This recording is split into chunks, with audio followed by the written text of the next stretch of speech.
Good morning students. मैं Neha Srivastava, government jubilee inter college Gorakhpur से। बच्चों, आज हम क्लास 10th के साइंस के chapter number 2 acids, bases and salt का 6th पार्ट डिस्कस करेंगे। बच्चों, इसके 5th पार्ट में आपको बहुत सारे सॉल्ट्स के बारे में बताया गया था। वहाँ पर हमने सॉल्ट्स की सॉल्युबिलिटी इन वाटर को डिस्कस किया था, उसका पीएच, उसका acidic, basic, neutral nature discuss किया था और लिटमस पेपर पर उसका क्या रिएक्शन होगा ये भी हमने डिस्कस किया था। आज के इस वीडियो में हम chemicals obtained from common salt के बारे में डिस्कस करेंगे।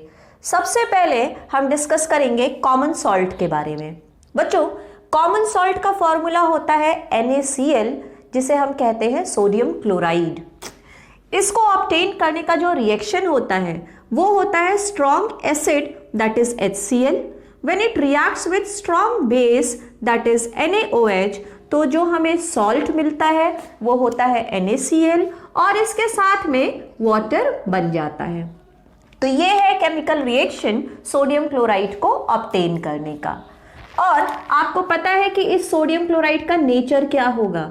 ये स्ट्रॉन्ग एसिड और स्ट्रॉन्ग बेस से मिलकर के बना हुआ सॉल्ट है, तो ये न्यूट्रल सॉल्ट होगा। इसका यूज आप सभी को पता है, इसका यूज फूड में होता है, खाना बनाने में हम इसका यूज करते हैं। फिर it is obtained from sea water, और ये जो सी वाटर है ये कई सॉल्ट्स का मिक्सचर होता है, उसमें से हम कॉमन सॉल्ट को अलग कर लेते हैं।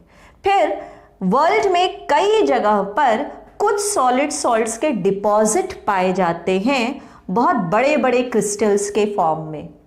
ये ब्राउन कलर के होते हैं इम्प्योरिटीज की प्रेजेंस के कारण, और इसको हम कहते हैं रॉक सॉल्ट। अब आइए देखते हैं कि इस सोडियम क्लोराइड का यूज कहाँ कहाँ होता है। बच्चों, ये एक रॉ मटेरियल के फॉर्म में यूज होता है इतने सारे केमिकल्स को ऑब्टेन करने में, जैसे sodium hydroxide, baking soda, washing soda और ब्लीचिंग पाउडर जैसे कुछ इंपॉर्टेंट केमिकल्स को ऑब्टेन करने में हम इस सोडियम क्लोराइड का यूज करते हैं। आइए हम सबसे पहले देखते हैं कि इस सोडियम क्लोराइड सॉल्ट से हम कैसे सोडियम हाइड्रोक्साइड जैसा इंपॉर्टेंट केमिकल ऑब्टेन करते हैं। बच्चों, इस प्रोसेस का नाम है क्लोर एल्कली प्रोसेस। इसमें देखिए क्या किया है। इसमें हमने जैसा इस डायग्राम में दिखाया गया है वैसे एपरेटस को सेटअप कर लिया। इसमें ये एनोड है और ये कैथोड है। इस एपरेटस में हमने क्या लिया है, ब्राइन सॉल्यूशन लिया है। ब्राइन सॉल्यूशन कैसे तैयार करते हैं? ब्राइन सॉल्यूशन सोडियम क्लोराइड को वाटर में मिक्स करके तैयार करते हैं। तो इस कंटेनर में है क्या, इस कंटेनर में सोडियम क्लोराइड है और उसके साथ में वाटर है, तो इसको हम कहते हैं ब्राइन सॉल्यूशन। अब जब आप इसमें करंट पास करेंगे तो इलेक्ट्रोलिसिस हो जाएगी, सोडियम क्लोराइड सोडियम आयन और क्लोराइड आयन में टूट जाएगा, वाटर H आयन और OH आयन में टूट जाएगा। अब ये positively charged H ion cathode की तरफ मूव करेगा और negatively charged chloride ion anode की तरफ मूव करेगा। कैथोड पर रिडक्शन का प्रोसेस होगा और हाइड्रोजन गैस निकलेगी, और एनोड पर ऑक्सीडेशन का प्रोसेस होगा और वहां से क्लोरीन गैस निकलेगी। बचेगा क्या? ये तो H+ आपका हाइड्रोजन के फॉर्म में निकल गया। आप देखिए H+ जो था वो हाइड्रोजन गैस के फॉर्म में कैथोड पर आपको मिल जाएगा, और जो Cl- था वो आपको यहाँ पर एनोड पर आकर के उसका रिएक्शन होता है ऑक्सीडेशन का, और वो क्लोरीन गैस के फॉर्म में एनोड पर आप ऑब्टेन कर सकते हैं। अब रिएक्शन में बचेगा क्या, Na+ और OH-। ये Na+ और OH- मिल करके क्या बना लेंगे, NaOH या सोडियम हाइड्रोक्साइड, और उसको आप यहां से निकाल सकते हैं। तो यहां से अब आपको मिलेगा क्या, अब आपको मिलेगा brine along with sodium hydroxide. तो इस तरह से हमने देखा कि कैसे हम सोडियम क्लोराइड सॉल्ट की हेल्प से इतना इम्पॉर्टेंट केमिकल NaOH को ऑब्टेन करते हैं। आइए अब हम नेक्स्ट देखेंगे कि हम बेकिंग सोडा को सोडियम क्लोराइड से कैसे ऑब्टेन करते हैं। चलिए बच्चों, अब हम पढ़ते हैं बेकिंग सोडा के बारे में। बेकिंग सोडा का केमिकल फॉर्मूला होता है NaHCO3, जिसे हम सोडियम हाइड्रोजन कार्बोनेट या सोडियम बाइकार्बोनेट भी कह सकते हैं। फिर इसका प्रिपरेशन देखिए बच्चों, जब हम सोडियम क्लोराइड का एक्वस सॉल्यूशन लेते हैं और उसको रिएक्ट कराते हैं CO2 और अमोनिया से, तो केमिकल रिएक्शन के बाद में हमें अमोनियम क्लोराइड मिलेगा और मिल जाएगा NaHCO3, that is your baking soda. अब नेक्स्ट देखिए इसका नेचर कैसा होगा, एसिडिक, बेसिक या न्यूट्रल। तो आप देखिए इसमें कौन से एसिड और कौन से बेस का कॉम्बिनेशन पॉसिबल है। NaHCO3 मीन्स ये सोडियम हाइड्रोक्साइड बेस से बना है, और कौन सी एसिड दिख रही है, कार्बनिक acid. Sodium hydroxide is a strong base, और कार्बनिक एसिड क्या है, कार्बनिक एसिड बहुत ही वीक एसिड है। तो इसका नेचर कैसा होगा, इसका नेचर हो जाएगा बेसिक। इसलिए जो NaHCO3 है वो बेसिक सॉल्ट होता है। इसी रीजन से इसका यूज किया जाता है mild non corrosive basic salt के फॉर्म में। अब इसका दूसरा भी यूज आप देख लीजिए बच्चों, सबके किचन में बेकिंग सोडा जरूर होता है। और क्यों होता है, क्योंकि इससे कुकिंग की प्रोसेस बहुत ही फास्ट हो जाती है। फिर अगला यूज है, it is used in preparation of baking powder. Baking powder क्या होता है, baking powder is a mixture of baking soda and tartaric acid. अब इसके केमिकल रिएक्शन से होता क्या है ये देखिए बच्चों, जब ये NaHCO3 H+ से रिएक्ट करता है, H+ का क्या सोर्स है, H+ किसी भी एसिड से इसको मिल जाएगा, तो क्या बनता है, कार्बन डाइऑक्साइड बन जाएगा, वाटर बन जाएगा, और sodium salt of given acid बन जाएगा। अब देखिए यहाँ पे कौन सी एसिड थी, टार्टरिक एसिड, तो क्या बनेगा, sodium salt of tartaric acid बनना चाहिए। फिर अगला यूज देखिए, it is very important ingredient of antacid, और फिर it is used in soda acid fire extinguisher. आग बुझाने के काम में भी इसको यूज किया जाता है। तो इस तरह से आपने सोडियम बाइकार्बोनेट को देख लिया। अब चलिए हम अगला सॉल्ट पढ़ते हैं ब्लीचिंग पाउडर के बारे में। ब्लीचिंग पाउडर बच्चों, ब्लीचिंग पाउडर का केमिकल फॉर्मूला होता है CaOCl2। आइए अब देखते हैं कि इसको ऑब्टेन कैसे किया जाता है। बच्चों इसी वीडियो में आपको बताया था सोडियम हाइड्रोक्साइड की प्रिपरेशन में, जिसको हम क्लोर एल्कली प्रोसेस भी कहते हैं, उस प्रोसेस में अगर याद करिए तो एनोड पर क्लोरीन गैस निकली थी।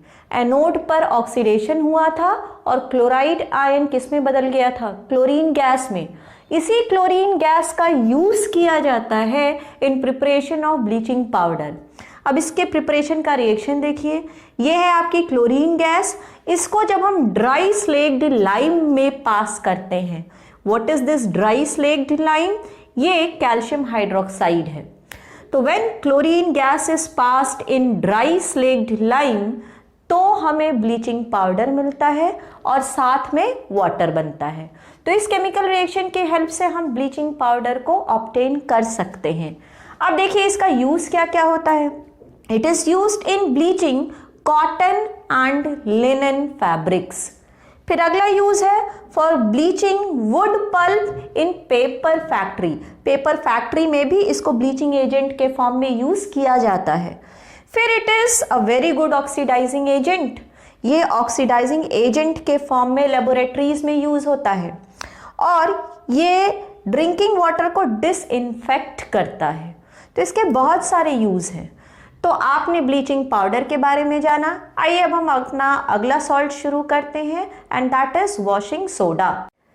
चलिए बच्चों, अब हम देखते हैं कि वॉशिंग सोडा को कैसे प्रिपेयर करते हैं और उसका यूज क्या है। वॉशिंग सोडा का जो केमिकल फॉर्मूला है वो है Na2CO3 10H2O। इसे हम हाइड्रेटेड सोडियम कार्बोनेट भी कह सकते हैं। आइए इसकी प्रिपरेशन को स्टडी करते हैं। बच्चों, इसकी प्रिपरेशन के लिए सबसे पहले हमें थोड़ा पीछे जाना होगा। इसी वीडियो में आपको बेकिंग सोडा की प्रिपरेशन बताई थी, कैसे प्रिपेयर करते हैं। जब हम सोडियम क्लोराइड के एक्वस सॉल्यूशन में NH3 और CO2 को पास करते हैं तो हमें मिलता है बेकिंग सोडा। इस बेकिंग सोडा को जब आप हीट करेंगे तो उससे आपको मिलेगा सोडियम कार्बोनेट, वाटर और कार्बन डाइऑक्साइड। इस सोडियम कार्बोनेट का जब आप रिक्रिस्टलाइजेशन कराएंगे तब आपको मिल जाएगा हाइड्रेटेड सोडियम कार्बोनेट या Na2CO3 10H2O। अब इसका नेचर आप डिस्कस कर लीजिए। बच्चों, ये जो Na2CO3 है ये कौन से एसिड और कौन से बेस से मिलकर के बना है? ये NaOH से मिलकर के बना है और जो एसिड है वो कौन सी एसिड है? वो है H2CO3, दैट इज योर कार्बनिक एसिड। तो ये है स्ट्रॉन्ग बेस और वीक एसिड का कॉम्बिनेशन। तो इसका नेचर कैसा होना चाहिए? बेसिक होना चाहिए। तो जो सोडियम कार्बोनेट का नेचर है वो बेसिक है। तो इसलिए जो वॉशिंग सोडा है वो बेसिक नेचर का होता है। अब आइए इसकी कुछ यूजेस पढ़ लें। इसका यूज होता है ग्लास, सोप और पेपर इंडस्ट्री में। फिर it is used in manufacture of sodium compounds such as borax. Borax के फॉर्मेशन में भी इसका यूज किया जाता है। फिर it is used in removing permanent hardness of water. और फिर इसका अगला यूज हो जाएगा, it is used as cleansing agent for domestic purposes. घर की साफ सफाई में जो क्लींजिंग एजेंट बनते हैं उसकी फॉर्मेशन में भी इसका यूज होता है। बच्चों, इस तरह से आपने सोडियम क्लोराइड या कॉमन सॉल्ट से मिलने वाले बहुत सारे इंपॉर्टेंट केमिकल्स के बारे में जाना। अब इसके बाद हम आज का लास्ट टॉपिक डिस्कस करेंगे and that is water of crystallization. Water of crystallization बच्चों, ये हमारे आज के इस वीडियो का भी और इस चैप्टर का भी लास्ट टॉपिक है। What is this water of crystallization? इसको समझने के लिए आप कुछ एग्जाम्पल्स पर ध्यान दीजिए। CuSO4 5H2O, इसको हम कहते हैं हाइड्रेटेड कॉपर सल्फेट। फिर Na2CO3 10H2O, जिसको हम कहते हैं हाइड्रेटेड सोडियम कार्बोनेट। आप देखिए इन फॉर्मूले में अलग से वाटर मॉलिक्यूल्स हैं जिसको डॉट लगा करके हमने जोड़ा हुआ है। यही जो वाटर मॉलिक्यूल्स डॉट के साथ जुड़े हुए हैं they are called as water of crystallization. अब इनकी डेफिनेशन क्या होगी? Fixed number of water molecules present in one formula unit of salt. आप देखिए one formula unit of salt, जैसे यहां पर कॉपर सल्फेट को हमने एक फॉर्मूला यूनिट मान लिया, तो एक फॉर्मूला यूनिट कॉपर सल्फेट के साथ एक fix number of water molecule ही जुड़ सकता है, दैट इज 5H2O। तो ये जो नंबर ऑफ वाटर मॉलिक्यूल्स होते हैं ये एक पर्टिकुलर फॉर्मूले के साथ में फिक्स होते हैं। जैसे CuSO4 के साथ में हमेशा 5H2O ही जुड़ेगा, और अगर आप सोडियम कार्बोनेट ले लेंगे तो उसके साथ में हमेशा जो number of water of crystallization होगा वो हमेशा 10 होगा। तो इस तरह से क्या हुआ water of crystallization? It is fixed number of water molecules present in one formula unit of given salt. इसको एक एग्जांपल से देखिए। यहां पर जो हमने एग्जांपल लिया था हाइड्रेटेड कॉपर सल्फेट, अगर आप हाइड्रेटेड कॉपर सल्फेट के कुछ क्रिस्टल्स को एक टेस्ट ट्यूब में ले लीजिए, इसका कलर क्या होता है हाइड्रेटेड कॉपर सल्फेट का? ब्लू। जब आप इसको हीट करेंगे तो आप देखेंगे कि इस सॉल्ट का ब्लू कलर धीरे धीरे चेंज होकर के व्हाइट को टर्न हो जाएगा।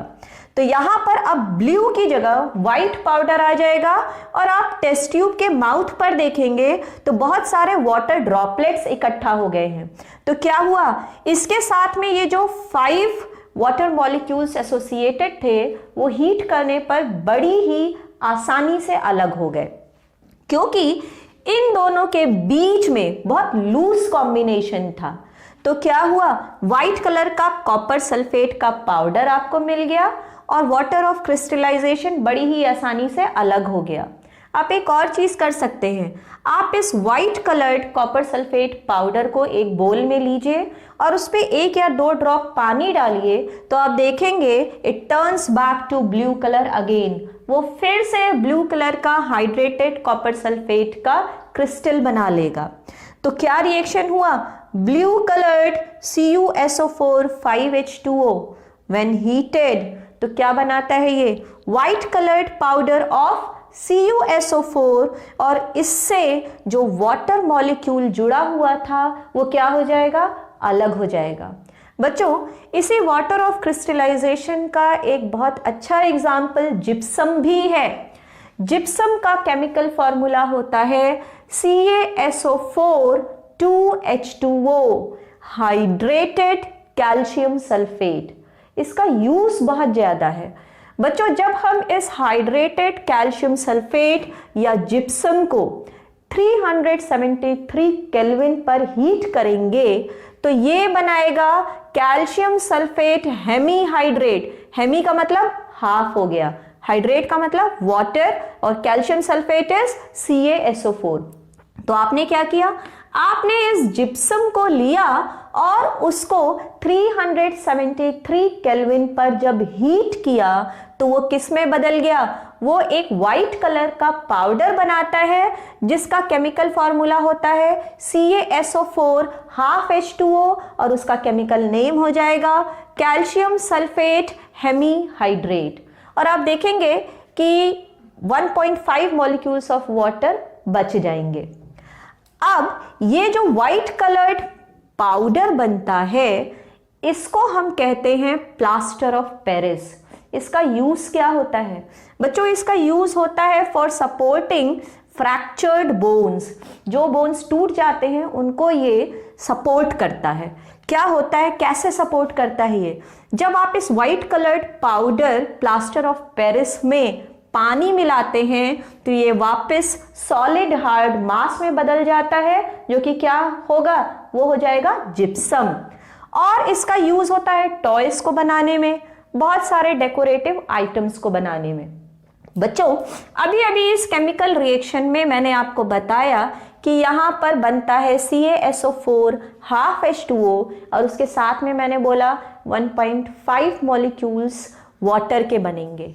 अब ये आधा मॉलिक्यूल का कंसेप्ट क्या है, एक्चुअली ये जो कैल्शियम सल्फेट होता है इसके 2 फॉर्मूला यूनिट के साथ में एक वाटर मॉलिक्यूल जुड़ा होता है। मींस इसको ऐसे लिख सकते हैं 2CaSO4.H2O। ये होता है फॉर्मूला प्लास्टर ऑफ पेरिस का।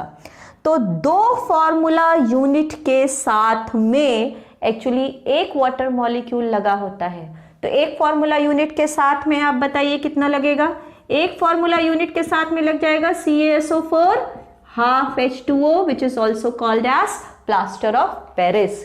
तो बच्चों, आज के इस वीडियो में आपने बहुत सारी चीजों को देखा। आपने देखा कि सोडियम क्लोराइड की प्रॉपर्टीज क्या हैं, फिर सोडियम क्लोराइड से मिलने वाले बहुत सारे इंपॉर्टेंट सॉल्ट्स को और उनके प्रिपरेशन के मेथड को, फिर उनके यूजेस को भी हमने डिस्कस किया, और फिर लास्ट में हमने डिस्कस किया वाटर ऑफ क्रिस्टलाइजेशन और एक बहुत इंपॉर्टेंट सॉल्ट जिप्सम और प्लास्टर ऑफ पेरिस के बारे में। तो इसी के साथ ये चैप्टर यहीं ख़त्म होता है। आप इसकी एक्सरसाइजेस को सॉल्व करिएगा, और नहीं समझ में आए तो वीडियोस को फिर से देखिएगा। तब तक के लिए थैंक यू वेरी मच।